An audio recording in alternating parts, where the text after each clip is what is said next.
Ankleshwar B division પોલીસે ગડકોલ પાટિયા પાસેથી વાહન ચેકિંગ દરમિયાન રિક્ષામાં વિદેશી દારૂનો જથ્થો લઈ જતા રાજસ્થાનના ઈસમને ઝડપી પાડ્યો હતો.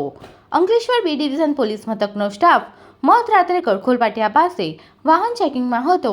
તે દરમિયાન ભરૂચ તરફથી એક રિક્ષા નંબર GJ16805945 આવતા પોલીસે તેને અટકાવી રિક્ષામાં મુસાફર તરીકે બેઠેલ ઈસમ પાસે રહેલ 2 બેગ શંકાસ્પદ જણાતા પોલીસે તેને તપાસ કરતા તેમાંથી વિદેશી દારૂની બોટલ અને પાઉચ નંગ 144 મળી આવ્યા હતા. પોલીસે 14,000નો દારૂ અને ફોન મળી કુલ 19,000થી વધુનો મુદ્દામાલ કબજે કર્યો હતો અને રાજસ્થાનના પાલી સ્થિત રેલવે સ્ટેશન નજીક આવેલ હિંમતનગરમાં રહેતો વિક્રમ દેવરામ ઓડને ઝડપી પાડ્યો હતો. પોલીસે તેને વિદેશી દારૂ અંગે પૂછપરછ કરતા રાજસ્થાનના તેના મિત્ર મુકેશ નામના ઈસમે પાલી ખાતેથી 2 બેગમાં ભરી આપી અંકલેશ્વરના પટેલનગર ખાતે પહોંચાડવાનું જણાવ્યું હતું.